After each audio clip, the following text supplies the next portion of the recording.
So thank you so much again for joining. It is a beautiful day outside, so for you to make the time to join this and just learn about different career paths, I think is great. We put together a panel representing diverse industries within the field of psychology, so we hope you find it helpful. My name is Leslie. I am the program manager of alumni relations at the Colin Powell School at City College. I'll pass it on first to my colleagues to make some quick introductions, and then we can get started with introducing our panelists. Hi, everybody. Welcome, and we're so excited to see so many of you on here. As Leslie mentioned, I'm the director of mentoring and alumni relations, and a lot of what we do is really to make you feel comfortable with your next steps beyond a college. So we're so glad to have so many illustrious alums with us today, sharing their experiences and just inspiring you to follow in their footsteps. So thanks so much. Thank you, Cynthia. Hi, everyone. My name is Debbie Chang. I'm the Director of Fellowships in the Office of Student Success at the Colin Powell School. It's good to see some familiar faces and names and some new faces and names. We always like to meet more students and alums and get connected with you and help you connect with each other. So I'm going to keep this brief and turn it over to Professor Bob Malera, who should probably know all the names in this room. Yes, absolutely. Welcome, everybody. I'm really delighted to have so many people here. I'm Bob Malera. I've been forever and ever the chair of the Department of Psychology. So probably you've seen me in one place or another. And, as you all know, psychology is huge. It's gigantic. It's the biggest major on the campus. And so because of that, there are a huge diversity of interests among our students. I think probably the biggest thing that our students are interested in, and I'm happy to see that there are people who can speak about this here, is something having to do with healthcare. The students love talking about, mental health services, whether that's being a clinical psychologist or a counselor or someone who looks at substance use disorder, social work. But, lots of our students are interested in medicine, nursing or physician assistant or medical doctor. Public health is big, so those are things that are important for us. A lot of students are interested in research, brain science, epidemiology, things like that. And then we have lots of students who are interested in things like business, human resources, or marketing, things like that. And I think what students really love to hear are your personal trajectories. I think a lot of students are afraid that since their life is bumpy, everyone else's life is smooth. And it's nice to hear when people talk about how they got, from City College to where they are now, what the road was like. So I'm really looking forward to hearing Samira and Karina and Dalamu and Caitlin talk about their own personal trajectories. Yeah, thank you so much for your remarks. And again, I want to take the time to thank the panelists as well for making this possible for our students and also for alums that are present on this session. Just a couple of reminders. If you can turn on your camera, that would be great. It just makes it better for our panelists to speak and see some faces, and also for you to get to know one another. So if you are in a space where you can turn on your camera, I would encourage you to do so. And then just sharing some resources. I'm adding some links to the chat, some resources for alumni relations, right? How to stay connected with us. If you're interested in getting connected with alums, learning more about future events, or just, staying in touch with some of the things that we're putting together. I have a link there for my LinkedIn, and I have our resources page up. So if you want to find Cynthia, Debbie, any of us from the alumni relations team, and connect with us, that's a good resource for you to use.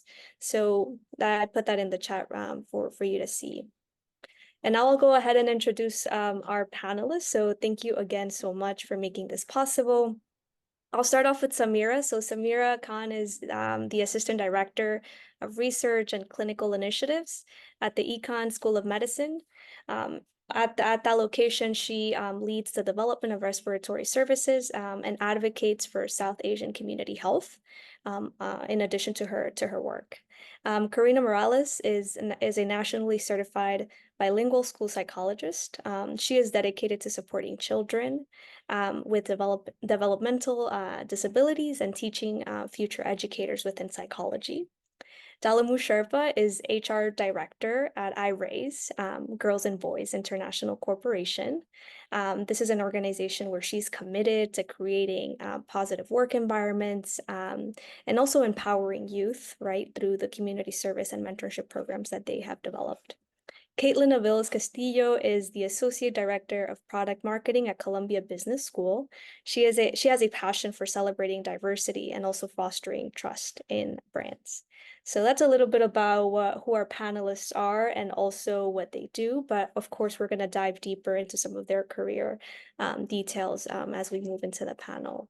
And I want to say that towards the end of the session, you will have access to their LinkedIn profile. So again, if there's anything that's missing here, if you want to connect with them after the session, I would highly encourage that you will get the opportunity to network. So this is a question for all of our panelists. Anybody that wants to participate or that wants to go first, please feel free to go. This is going to be the same question for everybody. But the first one is, if you can share a little bit about your current role, you know, how you got there, what are some of the what is some of the background that you have in terms of graduating City College? What did you do right away? So if you can share a little bit about that story and a little bit about the work that you're currently doing. In no particular order, so whoever wants to take on the lead for this one. It's a pleasure to be here with you all this afternoon. Like Leslie and Bob graciously said, I'm Caitlin Aviles Castillo. My current position is at Columbia Business School in the Executive Education Department. I'm an Assistant Director of Product Marketing there, so I manage a portfolio of finance programs and I do the email marketing campaigns, social media, videography, a lot of other things that are not coming to mind right now, but I do on a regular basis, research, data analytics, things like that. I graduated from City College with a degree in psychology, class of 2018. Right after I graduated from City College, I started working at Memorial Sloan Kettering Cancer Center, a cancer institution located in the Upper East Side. I kind of moved my way through the ranks there. I started as a office manager, so I was working in a doctor's office for a pancreatic surgeon, trying to figure out what I wanted to do. I just needed to make money after college and start paying my loans, and they were paying me well. So I started working there, and while I was there, I started thinking about grad school. I had the undergrad in psychology. I didn't know if I wanted to do the clinical route or if I wanted to go a more creative route, which aligns a little bit more with my interests. So at that point in time, I started doing research into grad schools, and I settled on the Manhattanville College, now Manhattanville University, as they were just renamed. I got a master's in marketing and communications management there. I settled on marketing because I really have a passion for photography outside of my professional career. So I just knew that I wanted to do something a little bit more creative, at least at this point in my career. So I ended up moving into marketing as my profession. At the same time, I was going to school full time on the weekends, and I was working at Memorial Sloan Kettering, and I worked my way to project manager, where I started kind of doing project management / product marketing for an intelligent optimization, a new team within the department that needed help with communication, strategy, positioning. So my psychology degree really lent itself nicely there as we tried to figure out who our audience was and craft the messaging accordingly. And then I eventually moved into social media at Sloan Kettering. That was my last role there. I oversaw social media for about a year.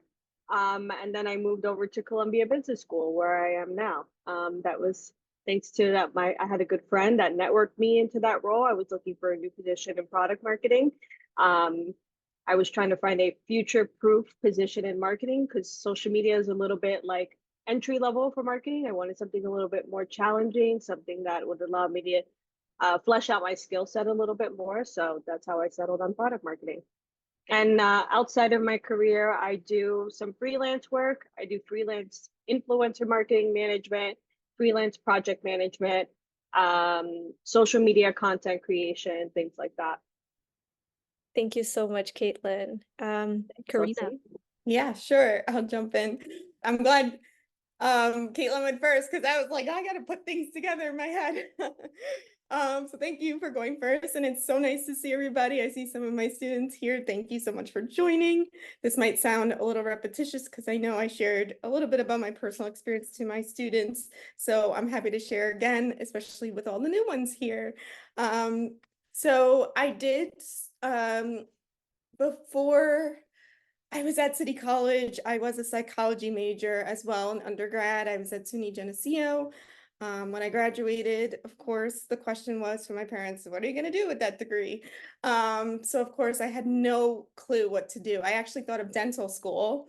And I did apply to dental school twice, and it just didn't work out. Obviously, it wasn't my path. And then I did take a year off from school after I graduated from undergrad.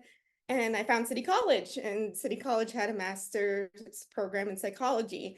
And I looked into the program. I was very interested. I said, you know what, maybe let me go for my master's, not knowing what the heck I would do with it. I had no clue.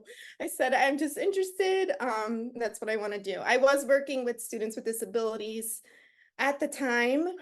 So while I was at City College, I was doing applied behavior analysis, which is ABA therapy, with students with disabilities in their homes, at a center, in the community, pretty much everywhere. I was traveling all over New York City, Westchester County, Rockland County.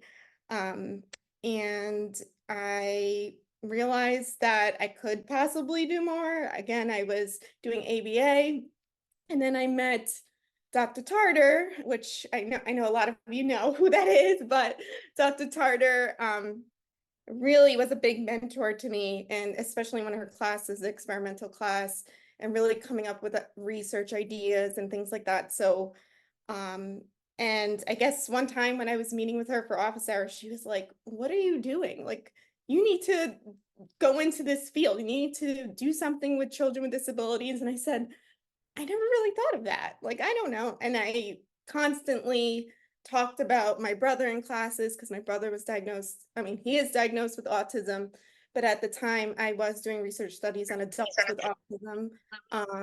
So that grew my interest. And then she said, why don't you go into school psychology? And I also met Dr. Siebold, which was another faculty member there at City College.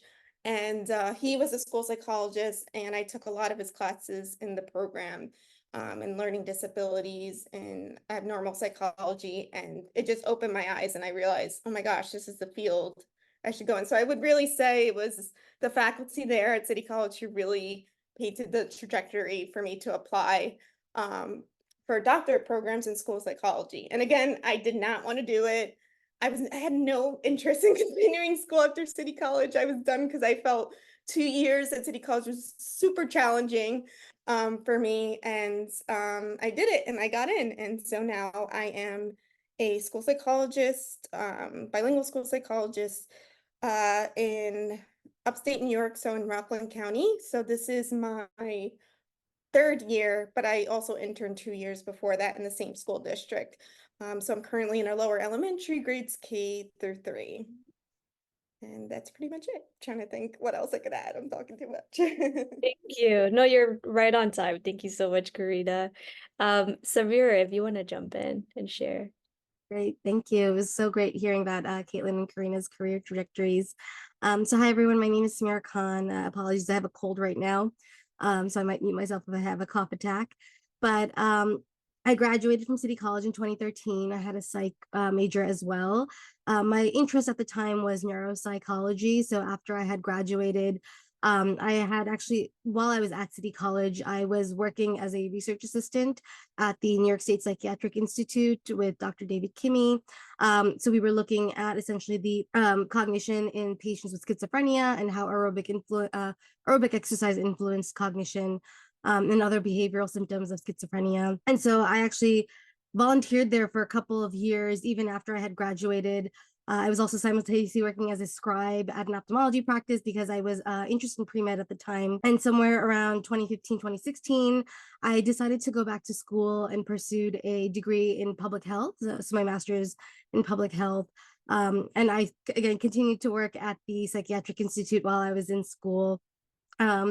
And I think public health really brought together a lot of my varied interests. So my interest in psychology, my interest in medicine, population health and policy, I think really was well encapsulated within that degree. And so after I graduated with my degree, I decided to pursue further opportunities in research. I had applied to this position at Mount Sinai and was hired as a research program coordinator, working with patients who had sleep apnea and cardiovascular disease. And so I've been there since then, since 2017 now, working my way up. And along with my supervisor, we started moving away from research into more of the healthcare operations piece. And so a lot of the work that I do right now is focused on, developing dashboards to track health outcomes, to track quality care metrics, and recommend areas where we can then improve quality and improve health outcomes within patients in the pulmonary department. And so that's essentially what the bulk of my work is. And I still also continue to do some research within the pulmonary division in sleep apnea research, as well as a lot of machine learning and AI research. In addition to that, I also am the president of the South Asian Public Health Association. And so that I essentially joined USAFA is what it's called, back in 2017 as well. And then during the early days of the pandemic, when I was stuck at home just looking for things to do, I had decided to take more of an active leadership role within SAFA. And this is now my third year as president of the organization. And we are a national volunteer-run nonprofit. A lot of the work that we do is advocating for the health priorities of South Asians on a national level, which includes their mental health priorities. And so that's been a big focus for our organization, is really advocating for mental health and capacity building for mental health within South Asian communities. We've been invited to the White House. I've attended roundtable discussions with the Secretary of Health in DC to really ask for more resources so that we can then have more culturally competent training for mental health professionals, and are able to address the unique needs that South Asians have in really identifying what mental health looks like in that space. And I've been working with a lot of other organizations that are also focused on mental health and on the national level. And so with these dual roles, I'm able to still really tie back into my love for psychology and health overall and health equity, and integrate all of my various interests while continuing to work at Mount Sinai. And so, yeah, so that's basically my career trajectory in a nutshell. Yeah, and thank you so much for sharing. I know it's hard to put everything because I know all of you are so accomplished and you have so much, that you have been able to work on throughout your career. So thank you for sharing. Our final panelist is Dalamu. So Dalamu, if you want to jump in and share your career journey. Thank you. Thank you, Leslie. So I am Dalamu Sherpa. I graduated with a BA in psychology 2019. Once I graduated, I was actually very unsure what I wanted to do with my life. I was like this introverted student, and my brother was like, Dalamu, try Peace Corps. Just go out there somewhere on like in a third world country and just try to figure something out. So I did Peace Corps Thailand for 3 months before COVID hit, and everyone had to be like evacuated. But it was still like such an amazing experience being part of Peace Corps for 3 months, integrating ourselves in like the new community, learning the language within 3 months. Once I came back from Thailand, so when I was doing my undergrad in psychology at City College, I was already in like the ice skating industry. So once I came back, I was like, oh my goodness, because of COVID, now I'm more unsure of what I want to do. So I was like, maybe let me just go back into the ice skating industry again. So I was working at this ice skating rink, and then also doing ice skating coaching, teaching children and adults how to ice skate. So that was fun. Um, and then for some odd reason, I was like just trying to figure out what I wanted to do. And I was looking on LinkedIn, should I just maybe do HR? Don't ask me why, but I was like, should I just try HR? So I started searching, and my current work company, it's a nonprofit organization, but they were initially looking for an HR volunteer. So my career trajectory would be I started as an HR volunteer, then I did HR internship, then I became an HR supervisor, then I became an HR director. So I have just been with this nonprofit organization for if I combine, maybe 3-ish years. So currently, I started writing notes, but currently my role involves just managing full cycle recruitment and onboarding of interns, volunteers, employees, and contractors. I'm big on stakeholder relations and engagement. And then I have to handle payroll and payment, also finance and budgeting area too. My role definitely involves researching, which I really enjoy. Partnership development with universities in New York City is also something that I do and I love very much. In charge of making sure that the company is in compliance and following like the policies, regulations of the state, the state, doing training and development, data analysis. And my favorite part of my current job is I supervise and mentor HR interns, HR student interns, and HR volunteers. And actually, I have had 2 students from City College of New York. Oh, do you see that? Did you see the balloons? Okay, but yes, I have 2 students from City College of New York who did HR internship with me, and it was just it's just one of my favorite part about my job. Outside of my work, I like to teach dancing just as a fun, like a traditional. So my last name is Sherpa, so I like to teach traditional Sherpa dance to people that just want to learn. I also enjoy ice skating very much. So I was volunteering again as an ice skating coach, but it's paused at the moment. So I hope to do it again. I'm also a virtual career chat volunteer with a nonprofit organization. And then I'm also I recently got elected as like a president, executive board member for the network of Sherpa students and professional, which is like a small nonprofit organization as well. So very excited. And then, like for my career while doing like the role of an HR director, I was also able to complete my master's in management at Fordham University. So I'm excited to walk this May 21st. And with that's my story, career story. Thank you so much, Delaware. Thank you to everybody that presented. I want to say that we're very intentional when it comes to creating these panels. So as you all got to hear, everybody in the panel represents a different type of industry that you can go into psychology. And by no means does that mean that these are the only career paths, right, that you can go into. But they're meant to show some of the options that are available to you, right? And I hope that as we get to learn more about our panelists, you see yourself reflected in some of these industries that you might have not considered before, right? So now we're going to jump into how do you apply your degree within psychology into the work that you're doing. So I'll start off with Samira.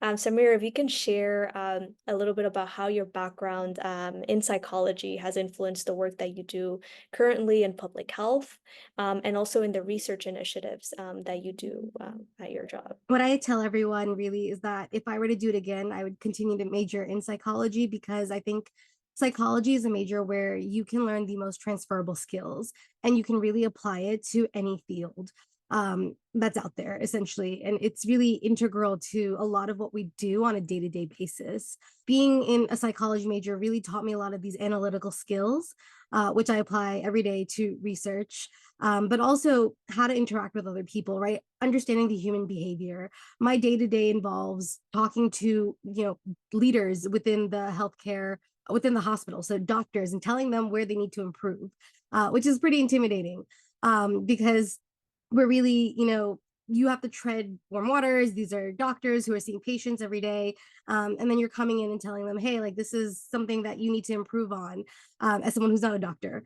And so understanding how to navigate those conversations, how to navigate those interactions, it's a lot of that comes from my background in psychology, right? Understanding the human behavior, understanding how to approach these really difficult conversations, and applying that analytical lens to understand, when to change focus, when to really talk about something else. And even in the research world, a lot of the skills that I learned was through my classes in psychology, where we learned how to analyze data, where we learned how to apply research skills across different disciplines. And so I think to this day, my degree in psychology really plays a forefront to the work that I do. And in terms of my work in public health, again, I think a lot of the work that we're advocating for in the mental health sphere comes from what I've learned in my classes, areas that are not as represented on a national level, understanding the different mental health issues that people are dealing with. I've learned a lot of that through the classes that I was taking at City College. Amazing. Thank you so much for sharing. I asked that question, and everybody is going to have somewhat of a similar question in terms of how you apply your major in psychology. And it's because a lot of the times we get questions from students about, well, what career can I pursue with this major? And how is my major going to apply to the work that I do? And the reality is that a lot of the skills that you learn within the major, a lot of the topics that you're exposed to, there's always ways for you to be able to apply that to a diverse sector within psychology. So thank you for sharing that. I'll move on to Karina. So Karina, for you, if you can tell us more about your journey from pursuing your undergraduate in psychology to then pursuing your PhD program. If you can tell us what inspired you to take on that journey, and also how has pursuing your PhD helped you in, changing or shifting the approach that you take on right now in the work that you do? Yeah, sure. I realized I missed a lot when I first spoke. I didn't share like some in between things that I did. So thank you for asking again. But yeah, so during my undergrad career, I did, as I mentioned before, I was pre-dental. So I actually was a biology major, and doing the pre-dental track. And I did not change my major until my junior year. It was extremely late. And I just met some fellow students who were also in the psychology program. And I did have academic advising. And they were like, why don't you try intro to school psychology? I mean, intro to psychology, not school psychology. And I said, sure. And then a giant lecture room, I don't know, it opened my eyes. And then that's when I realized, I said, okay, I'm really interested in this field. Oh, it's nice to see someone else was a bio major too. Okay. And I became involved in research. So I just started networking a lot on campus, and I realized there were so many other opportunities in the field, such as research. So I started getting involved with that, doing research projects. I went to my very first research conference for children. It was like a child development conference in Seattle. So that was pretty awesome. And yeah, so I just became interested in those aspects of the field and research. And then I was doing again ABA therapy. And then when I went into the master's program at City College, I forgot to mention that after I graduated from there, I actually did get a position as a behavior specialist, which required a master's degree in psychology. And I was shocked that there were jobs out there that required a master's in psychology. I said, oh, there are positions available. And it was because it required, behavior specialists really required meeting with families, meeting with parents, doing observations of children, really assessing their behavior. So these were all things that I didn't think would help me in my position as a behavior specialist. And everything I learned at City College, besides maybe knowing that, oh, I might go into school psychology, I really have to say, it really got my critical thinking skills going, analyzing. I think Samira said those exact words, but I was like, wow, me too. It really opened my mind beyond what I could expect. And I have to say, I know Dr. Miller is on here, but I have to say City College was extremely difficult in terms of the coursework. I felt it was very rigorous. And to be honest, it really prepared me for the doctorate program.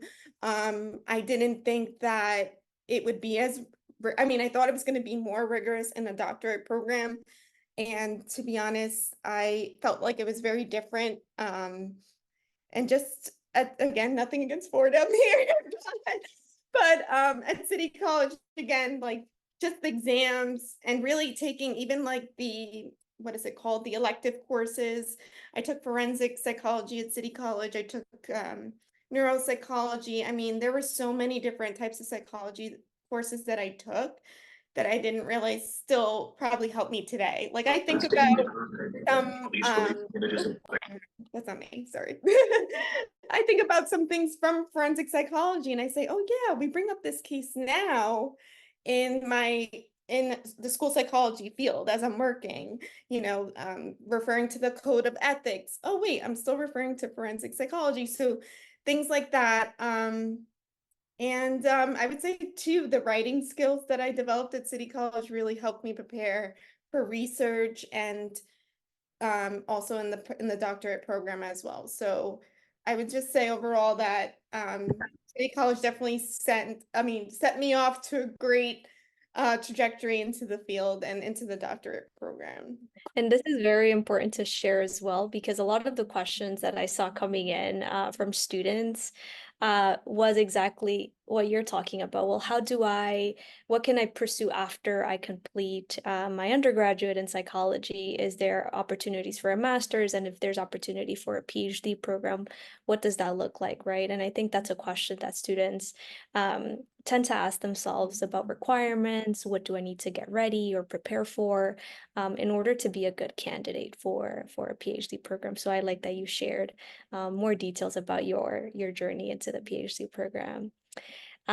Next up, Dalamu. So for you, I know you're working right now within human resources. So how do you integrate principles of psychology into your work in HR? But particularly your focus on fostering a good, a healthy work environment, a positive work environment, and also in the work that you do mentoring youth. So some background to this question also, there's lots of association with human resources being related to business. So if you can talk a little bit about how you use what you learned within psychology into the work that you do in human resources. Definitely. So I don't remember all the psychology terms anymore because that was like 2019. But I would say if I like look back at my past experience being at City College, I remember how it encouraged creativeness, which I bring to my current workplace. And then also, how do you analyze people or their behavior? And also for HR, it's crucial for us to be like a people-centered, for us to have like a people-centered approach. And for that, you have to understand the people that work within the organization. Everyone's not the same. So everyone has like a different way of thinking too. So it's like just that understanding. So currently, I don't know how fully it will be like psychology related, but for my current workplace, I have to handle like the recruitment and then the selection process of candidates, and that's like I need to get to know the candidate themselves like as a person, and that's like I'm gonna read my notes here and there. So yeah, it's like having to consider the applicant's fit and how they're able to think for certain questions that will be asked during the interview questions. But like aside from that, I also handle how do I create an engaging onboarding process for our new hires, and then collecting feedbacks and surveys to make sure that the new hires are doing okay. Do we need to make any sort of adjustments or corrections to the HR operation or HR processes, so on and so forth. And then also focusing on creating like a positive work environment for everyone. like not only for employees and contractors, but also considering how are our interns doing, how are our volunteers doing, and also how are our external stakeholders, like how's their relationship with our organization. So making sure I'm like doing check-ins with with everyone, which is my favorite part in its own way. Um, and then making sure that we have a collaborative, creative learning environment or growth environment for everyone. So I'm like heavily involved with working closely with our executive team, but also like all the department supervisors as well, just to make sure everyone feels supported in the organization. And I would say I think there were a couple of courses at City College that consisted of doing researching. So probably those were very helpful too with what I do currently. So for example, I have to, like make sure that we are assessing like the turnover rate versus retention rate, and being able to do research on what are some ways that we can keep our stakeholders engaged with our organization, retain them. What are some ways we can think about their well-being? And I think that's connected with psychology. We have to think about the well-being, the mental health, mental health in its own. And yeah, and last but not least, prioritizing like the psychological safety of everyone involved within the organization, promoting feedback, and that connects with driving organizational growth for iRaise. Yeah. Leslie, let me know if I answered the question or not. That's a perfect response. And I want to say that I think it gives an overall picture of a field in psychology that I've seen sometimes students not consider, right? Or have an idea that it's out there, right? So that you described the discipline of organizational psychology, right? So I'm sure our seniors and juniors already have some sense of what that is, but it is exactly what you're talking about, right? How can we think about applying these concepts into the workplace, recruitment, onboarding, making sure that you're helping to develop, a positive work environment. So I think you did an amazing job in terms of explaining that sector within psychology. So thank you. Now moving on to Caitlin. So Caitlin, you represent the field of marketing and also I want to say digital marketing. So if you could also share a little bit about how you apply these concepts of psychology into the work that you do, and if there's anything that you want to add in terms of how that degree has been helpful in terms of developing your career. I think I share in my three panelists' thoughts that I think psychology just allows you, having a degree in psychology allows you to see the whole person, right? I think in marketing, that's such an invaluable asset to have. And it's definitely helped me from the very beginning of my career. Especially I work in digital marketing mostly. So everybody that I am marketing to is invisible to me. I don't see them. I see their data, I see their profiles, I see different analytics and bits and pieces, zeros and ones about these people. But it's important. What do you do with that, right? You have to put it together to tell a story, to make sure that one, that your messaging is culturally sensitive, right? And aware of the audiences that we're trying to target, that our messaging is emotional in the right ways, and that it's evoking something out of people, either to convert them to a sale or to help them become more aware of our brand. So I think that that's one of the biggest things that my degree in psychology lends me, is just ensuring that I always see the whole person when I'm working on these advertising campaigns. Early in my work, when I first started at Sloan Kettering, I totally forgot that I was an intern in the diversity and inclusion department while I was still going to City College.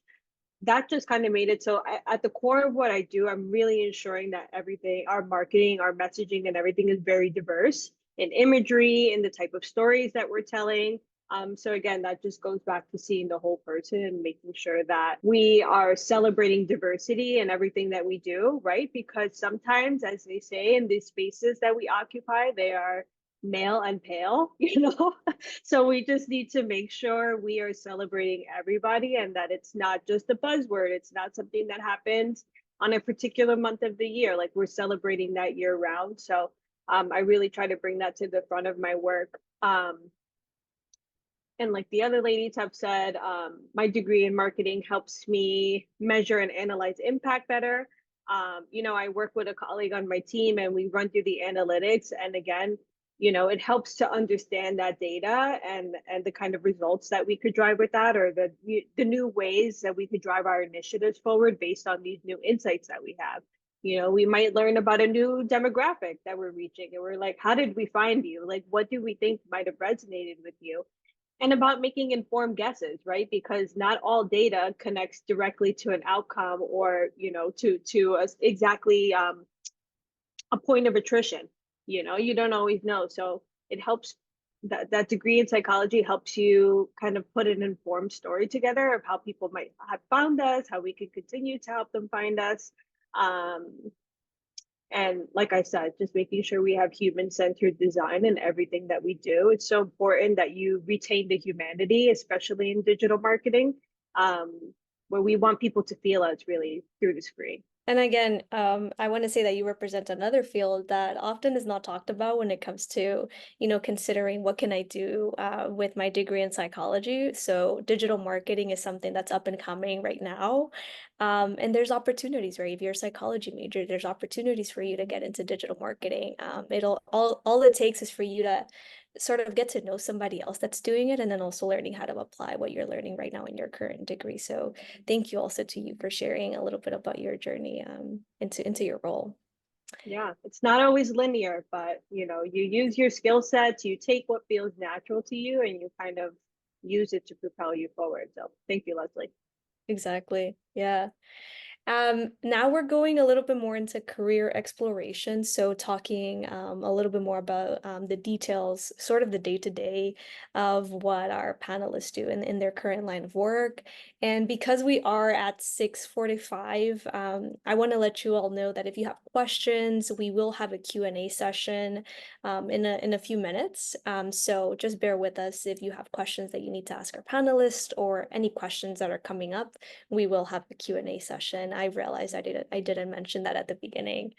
So for Karina, I want to ask you if you can share, if you can share a rewarding experience that you've had within your career, something that you've also been able to see the impact of your work, in terms of working with your students, in the line that you're in right now for your work.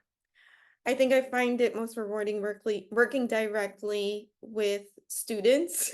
I would say 100%. I mean, even now at City College, but even in the little ones and the K-3 elementary level, it's amazing how much they know at that age. And again, I've interned with older ones, so I've interned for grades 7th and 8th, so a middle school, and that looks very different. But even at that level, it's so rewarding doing counseling with them and just connecting with students in general, helping parents as well. There's a lot of parents, especially second language learner families, who don't know how to go about, or families who've come from another country. And it's not necessarily families who speak Spanish. We have very different languages that I'm exposed to in the school district, such as Haitian Creole and other languages. So it's so interesting how that plays a role too, in helping all students and families and becoming more aware of, their child's development and what's going on and how that relates to school. So I would say it's been most rewarding working directly with students and even some parents. And yes, there are difficult parents. I know many people have asked me. We do have some challenging events that happen, I would say, but it's still rewarding to really advocate for children in the public school system and making sure they're accessing that free education that they're entitled to. And I guess, yeah, and just even the counseling piece. I mean, I also counsel students who are not necessarily disabled or have a disability. There are all types of students that I might counsel. So students who are suffering from severe mental health illnesses or having, I mean, today, in today's world, there's a lot of anxiety producing events. And so we do have a high number of students who experience anxiety, depression. So even helping students who are not necessarily classified into special education, we're helping all students in the school building. So I would say, you know, really being able to touch one-to-one or in groups. I do group counseling as well with students who need the help. It's really, really rewarding. And also, I mean, I do testing, but it's so fun to work with them and really determine what needs they may need, such as or if they're suffering from a learning disability or if they're having difficulty with, I don't know. There's so many things that there's a lot, but basically anything that they need in their education career is what I'm there for. And I think that's what's most rewarding, is really supporting the students in the best ways that they can be successful. Thank you for mentioning that, you know, there's challenges, but also within those challenges, you find sort of your drive and push for why you do the work that you do every day. I think it's important for students and also alums here that are present to hear about what makes a particular industry or work rewarding. And I think you touched on that point very nicely. So thank you. For Caitlin, I do want to say that digital marketing, I've noticed it is something that's, you know, constantly evolving. And I know you have, you know, you're someone with a diverse skill set. You have experience with marketing and communications, project management. So I'm wondering, how do you navigate that evolving landscape, and how do you keep yourself up to date with all the new changes that are coming within the work that you do? Absolutely, absolutely. New things come at us like ad nauseum, right? Like constantly you hear about a new platform. The algorithm got updated. Everything that you were doing before no longer works. You've been shadow banned for one reason or another. So um, I would say at the top of the things that I need to do to stay abreast of all the changes in my field is just a lot of continuous learning. That looks like, you know, that could take different forms. I do a lot of LinkedIn learning courses, which are just self-guided. I dedicate time. I protect an hour of my time each week when, you know, when my workload allows for personal development time. I've done that since I started my first job right out of college. I had no idea what I was using the time for at first, you know, but I was like, I need personal development time. It can't always be I'm just focused on what I'm working on right now. I need to see what else is happening around me in order to integrate the best strategies to make sure that I remain a nimble worker and prepared for what's to come. I would also say it's so important really to just be in there and be hands-on on these platforms, right? I work across all social media platforms, you name it, I've probably worked on it. So it's really about just being on there. That's part of personal development time as well. If social media is part of your job, protect time during your 9 to 5 to scroll on social media and don't feel bad about it. Like that's part of your work. Consider it research. It's like doing field work in whatever other industry. Protect that time and do it while you're on the clock instead of trying to just dedicate your time off the clock, you know, after hours when you just want to hang out and relax and like go mind numb on TikTok. You know, protect your time, I think, is really something that's been very important for me throughout my career. I get more comfortable with that concept the further I go. You know, sometimes protecting your time and respecting your boundaries looks like I don't have personal social media accounts. You know, I just can't sometimes. Sometimes I fall off the face of the earth and everybody's like, where'd you go? I'm like, I do social media 40 hours a week, you know, 5 days a week for work. Like I need a break. It ebbs and flows, you know, but it's really important to check in with yourself. I think in any industry, right? In medicine, in healthcare, in higher ed, and HR, any of the various industries, they're so people facing these days. We have to consume so much of other people's ideas and concepts and this conflicting information. It's really important for you to identify the sources that are most relevant for you and most accurate, you know, and well researched. Like I set up Google alerts for myself. I follow, you know, certain publications on marketing. There's certain thought leaders that I follow that I know have insider connections with these platforms and are giving me reliable information versus somebody just making something for the clicks or for the engagement, you know? Um, and experimenting with what you learn. Experimentation could take a lot of different forms. For me, sometimes it's on my personal profiles. Sometimes when I could take a more educated experiment moment, I can do it on my jobs, my professional social channels. Sometimes experimentation for me looks like, if I'm working with a client, I'll be like, listen, I have this crazy idea. Freelancing is amazing in that way because they pay, they kind of want you to go for those wild ideas. And doing things that are a little bit out of the box that might help differentiate them. They can be educated or not so educated guesses sometimes, but that's what experimentation is. You've got to have fun with it at the end of the day. It's so important to remain fluid and creative while you're doing these things and not get so stuffy and boxed up in, oh, this is what content should look like. At the end of the day, you personalize it as long as you remain informed and you stay up to date on what's happening in the industry. I think that you will be able to navigate. I think that applies to any of these industries that the ladies are talking about. And you touched on such an important point that I want to highlight to everybody here, especially to our seniors and our juniors. And it's this concept of personal development, right? Which I think it's important. I think a lot of us don't consider it as being a part of the work or the day-to-day that we have to do, but we are in a time period where things are evolving very quickly. And so how can you make it so that you are learning new skills, you are just becoming more of an expert in the areas that you're working, but also making it so that you take advantage of any free resources. You mentioned LinkedIn. There's other platforms online that either you pay a small fee to be able to take some courses, Excel, digital marketing, introduction to human resources.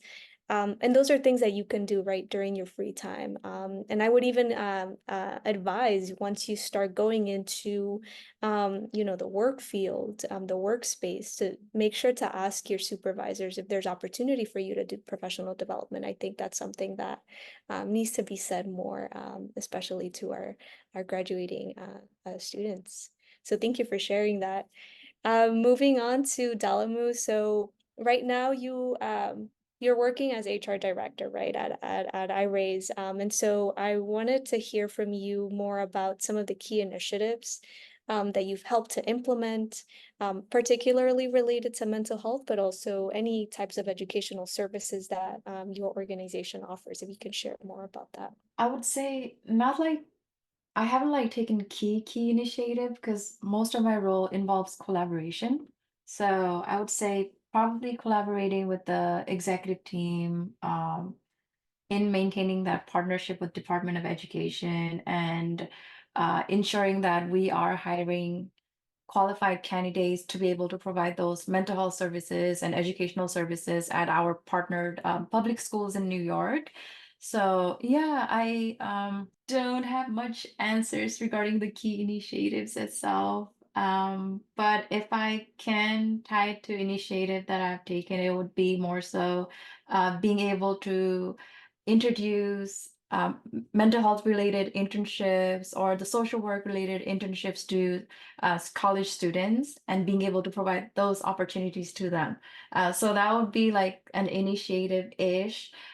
Like for example, we're working with SJ Levy Fellowship at City College, and during summertime we're able to provide, for example, case management internship for anyone that may be interested in entering social work field or human resource or human service field in the future, human resource internship, marketing internship, anything like that. Supporting mental health and educational services for youth would be doing check-ins with our own staff to see how they're doing. Because if they're not doing well, the program will also not do well. So we have to make sure that their well-being is being taken care of while being part of our organization. So I would say those will be like the initiatives that I've taken, just making sure that our employees are doing well while being in the front line, providing the meaningful services to the youth and at Department of Education schools. Those are all important initiatives, and I also want to highlight one that called out to me was the partnership that you were able to develop with SJ Levy. So we do have fellowship opportunities, but we also have the paid internships program to our alums and also our students that are present here. So, these are opportunities where if we get to partner with an alum that has the means, the possibilities of creating internships or volunteer opportunities for our students, then that's definitely one of the big initiatives that we look forward to developing more. So I think that's a wonderful initiative that you've worked on, Talabu. Thanks for sharing.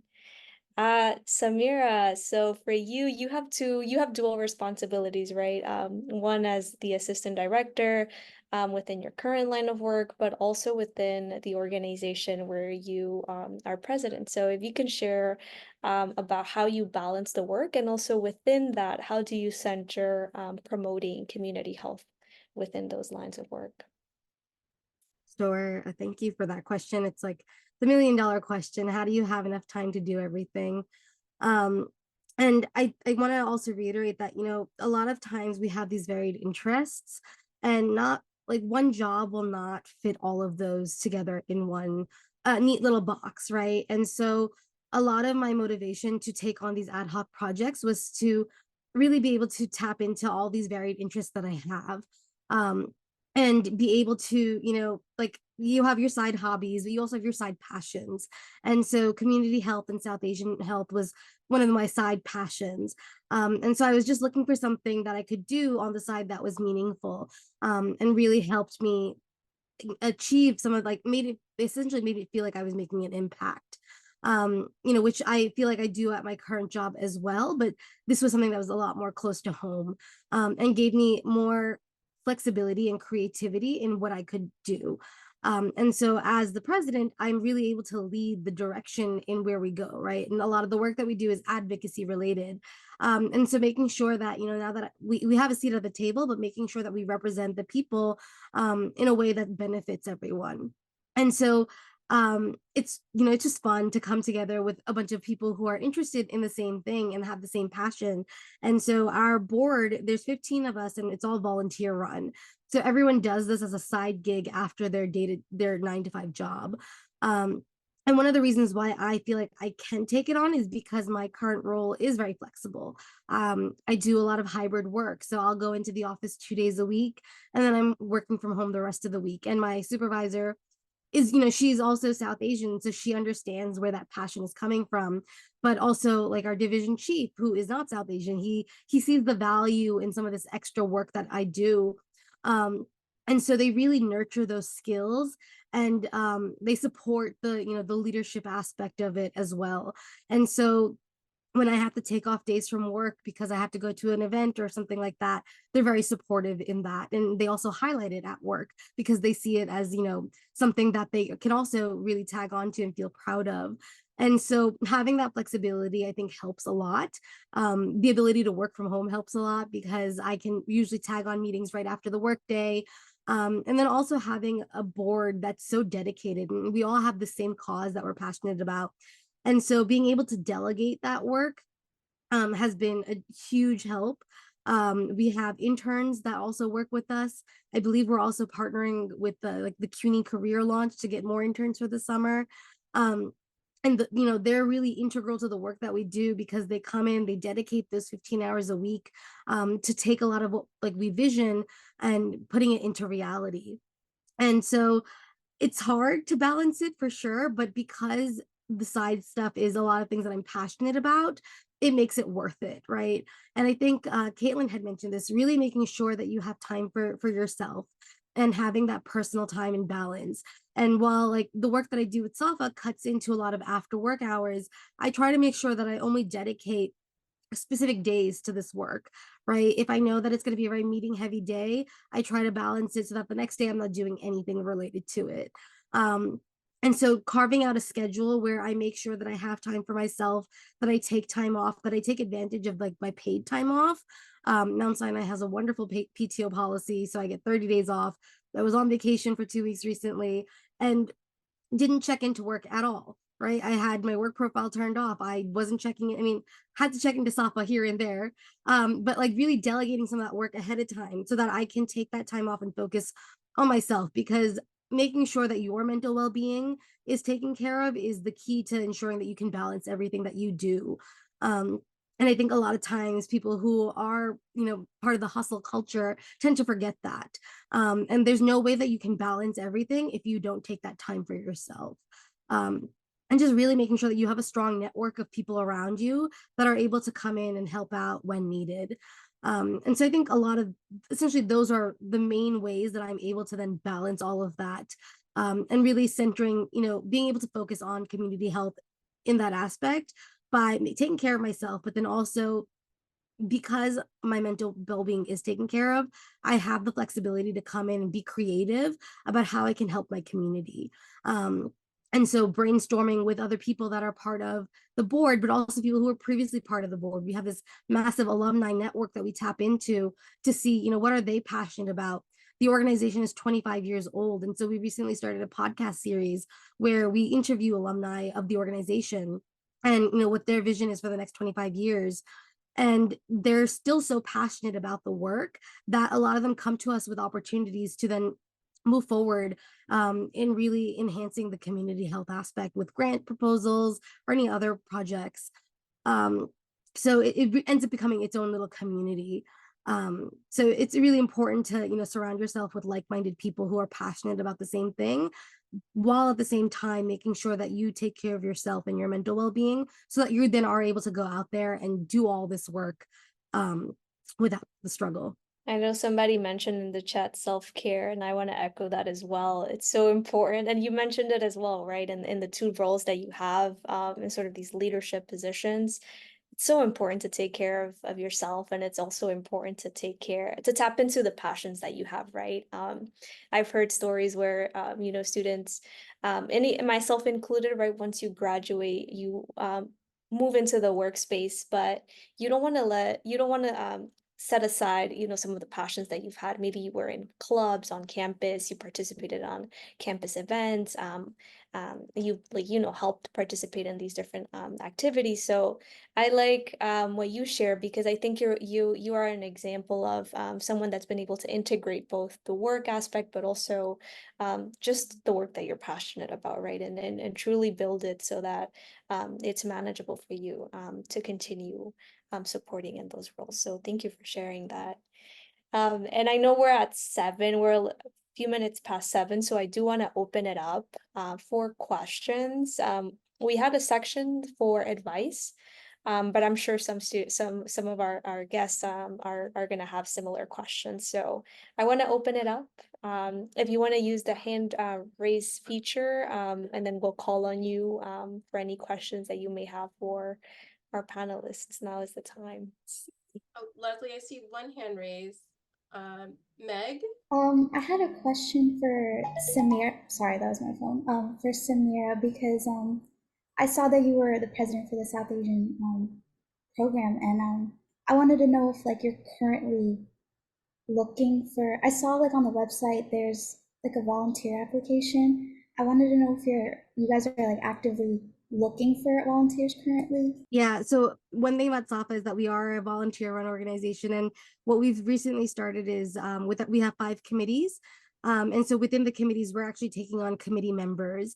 And so these are people who are passionate and want to, do some of the work, but don't have the capacity to take on a leadership role or might not be ready for a leadership role.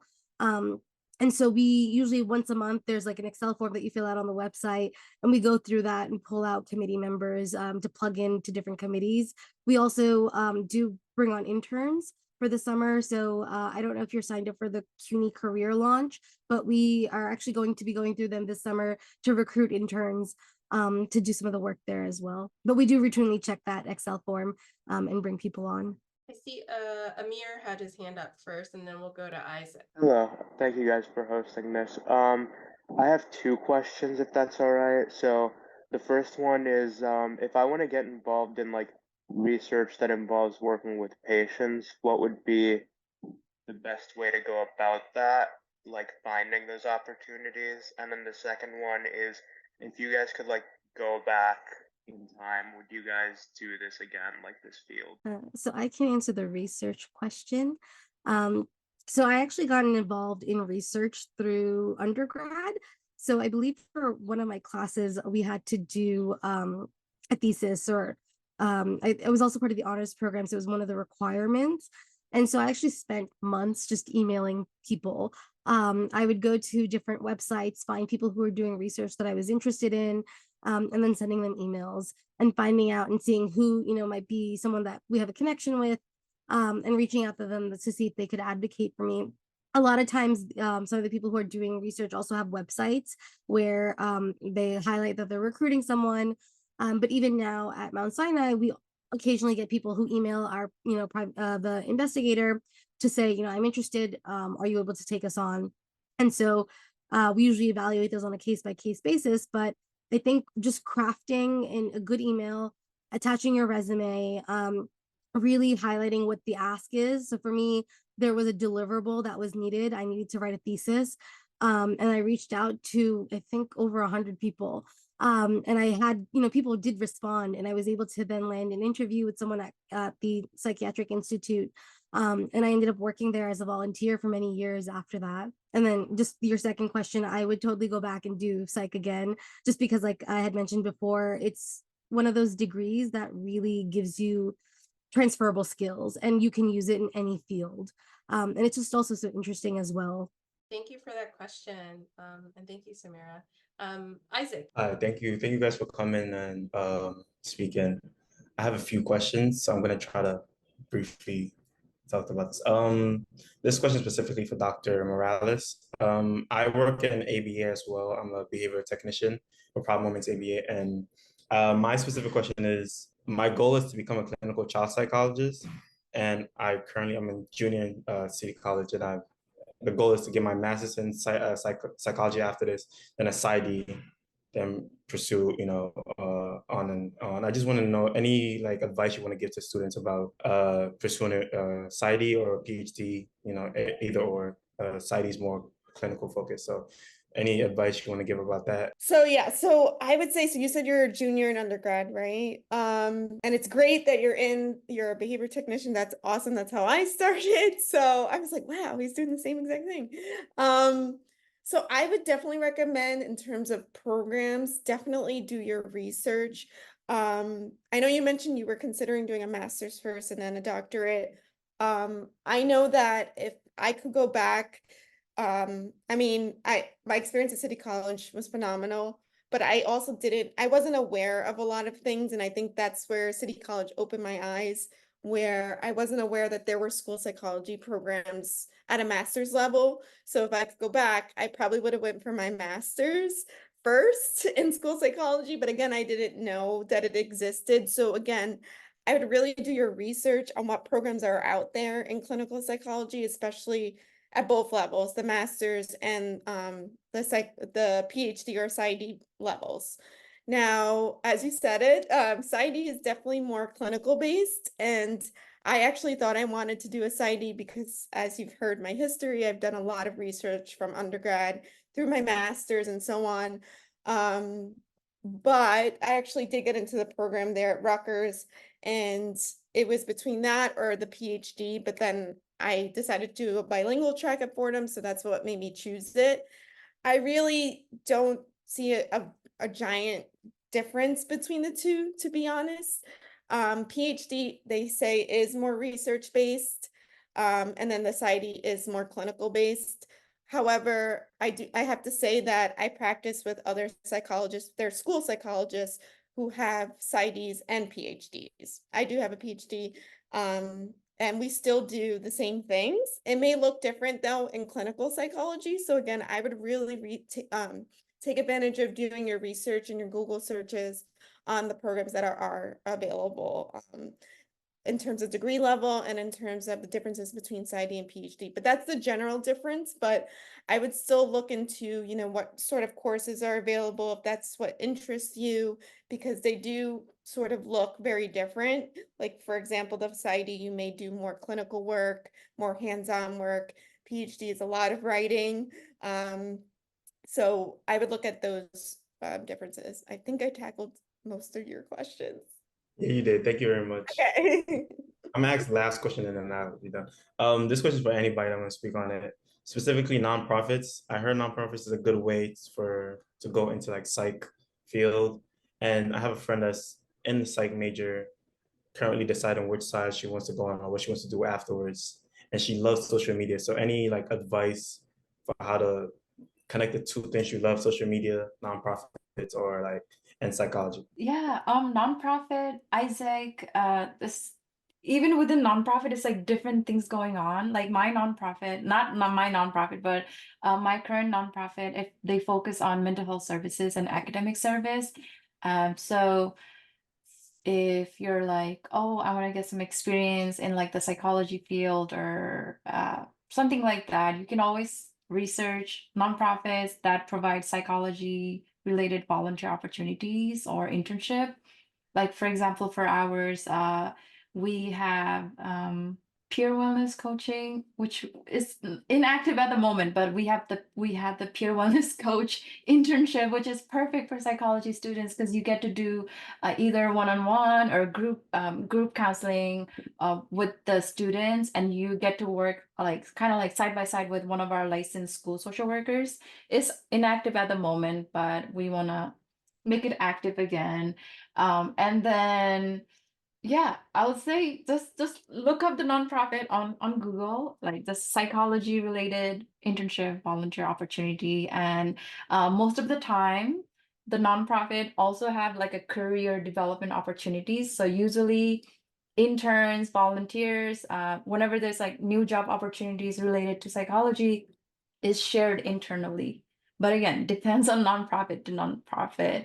And then I guess for your second question, if your friend is doing psychology major and they're doing psychology major, but they want to do marketing as well. They're doing psych major and they love social media. They love content on social media. I think the question was specifically for Caitlin, because I believe she spoke a little bit about social media and content. So Yeah, thanks so much. Kind of piggybacking off of what Dalamu said, my career into working in content creation and social media management and all that did not happen immediately after I graduated from City College. So the advice that I would give somebody that's a recent graduate and looking to do that is number one, seek out unpaid opportunities. This could be done. Unfortunately, you got to hustle at the beginning. That's how you get your feet wet. It's a great way to find out, kind of in a low stakes kind of way, if you're really interested in that and if you really see yourself marrying a career versus looking for a job in it, making it full-time, part-time, and then you're in it and then you're like, oh goodness, this might not be exactly what I'm looking for. So seeking out unpaid opportunities, this could be done through Google, through LinkedIn. I like the old-fashioned way. I believe that when you're early in your career, it's a great time immediately to start building your network. Tell your friends, especially so many people now work in marketing and content creation, or they know somebody that does. I know sometimes people are superstitious and they don't want to say what they're interested in or what they're looking to do in their career because you're like, oh no, I'm going to jinx it if I tell someone, right? But I think if you're calculated and you tell people that you respect or you admire their career, that you're interested in this and you're vulnerable with them, people are going to give you opportunities. I think I got my first 4 freelance opportunities solely based on personal recommendations. It really does go a long way. And I think the people that know you or the people that know you, second degree connections there. I think if they see that you're really interested, they're really going to want to help you. So that's what I would recommend. Unpaid.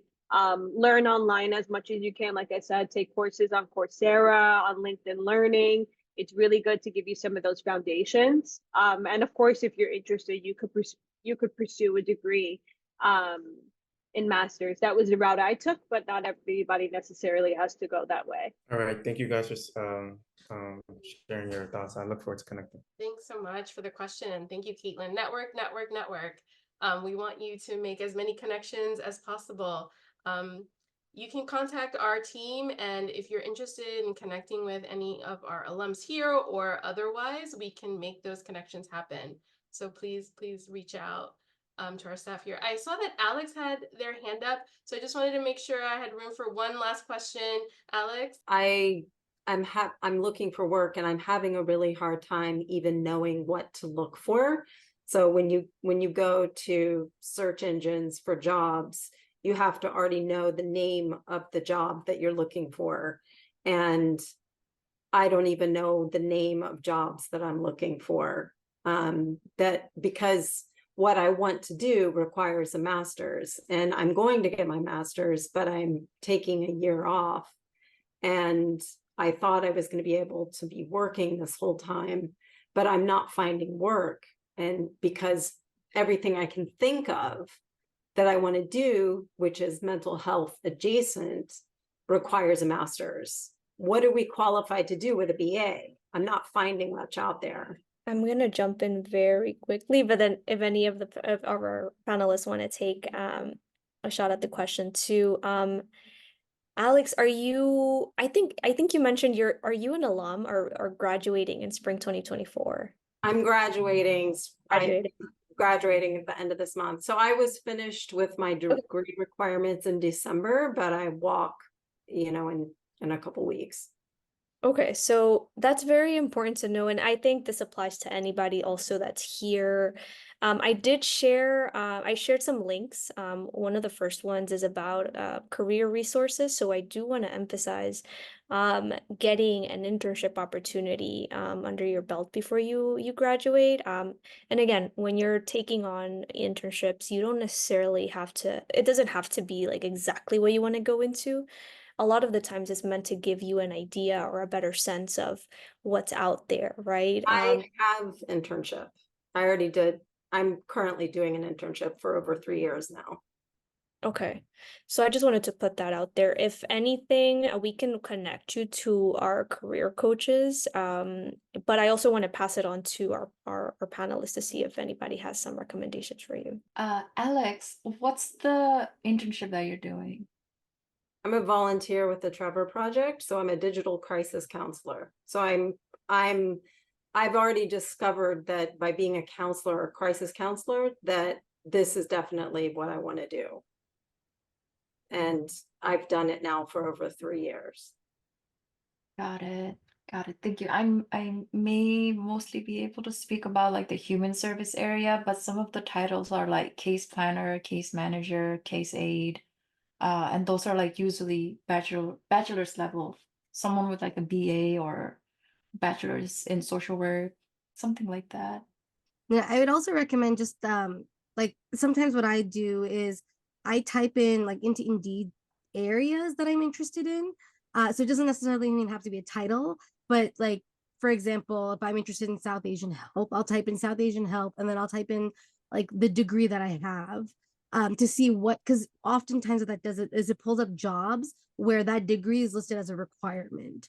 And so that kind of helps, but really trying to think out of the box in terms of like the search terms that you use to find jobs that might be of interest.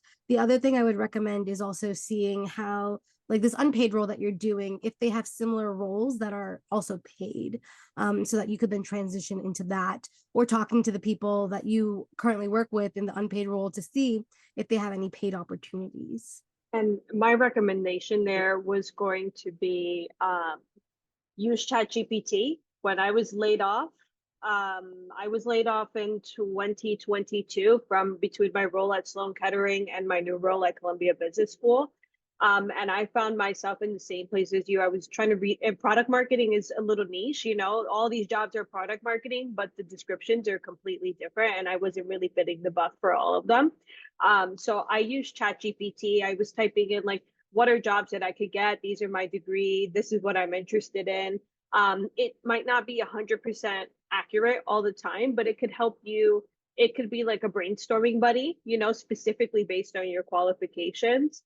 I found that when I was in a rut and I felt like I applied to every job that I could have unearthed, it helped me just find another little spark of direction that I was like, oh, I didn't really think about that term.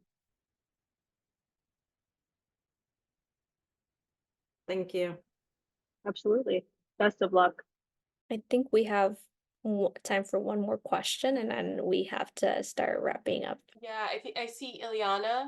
So my question is more for Karina.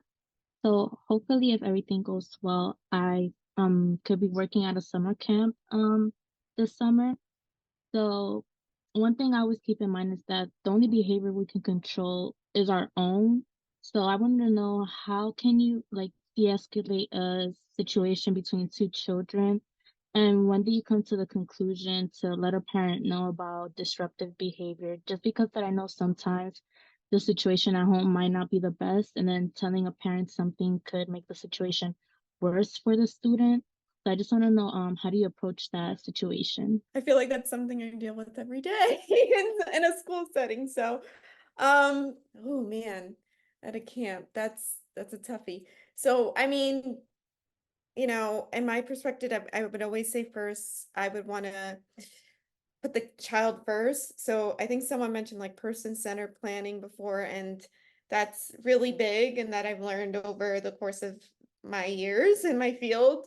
Um, so I would definitely would say prioritize the kids and really speak to both children, and really get a sense of what happened. And then you said disruptive behaviors for both of them, right? Yes. I mean, there's a lot of things I would want to look at. There goes my analytical piece, but I probably would want to know what those behaviors look like and what settings, and kind of if they're doing it simultaneously or they're doing it separately. Are they coinciding with each other? Are they alternating? So there's like a lot of factors I would want to look at the, you know, if this is happening at camp.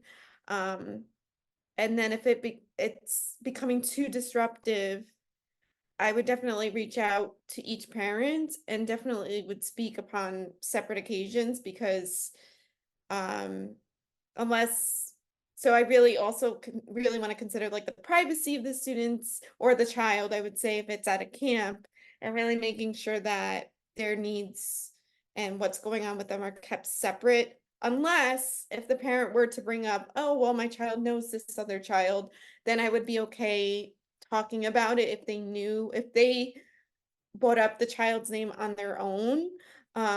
So I'm really getting into ethics here. So also there's so many pieces to this question. I apologize. So so yeah, that's kind of, I think, where I would start, is kind of seeing what's going on with the child, and really, and again, their disruptive behaviors can be caused by many things and many factors. So, you know, they could be having a hard time at home. They could be not eating. They could be not sleeping. I mean, there's so many things that I would look into. And those are follow-up questions I would also ask parents as well, and see if there's anything significant happening in their lives at this moment. And yeah, I think that's really how I would approach it in a short time frame. Sorry, there's so much more I can say. I hope that was helpful. Yes, thank you so much. Yeah, sure.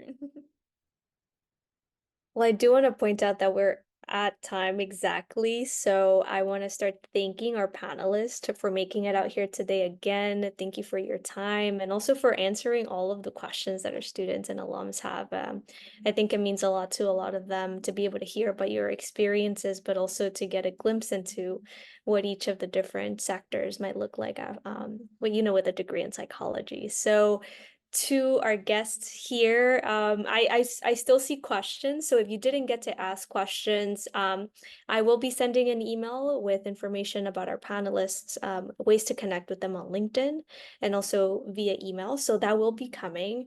I will also be sending a recording of this video. So if there's anything that you want to revisit or anything that you want to touch base again, you will have access to that. So we'll be sharing that as soon as that all becomes available.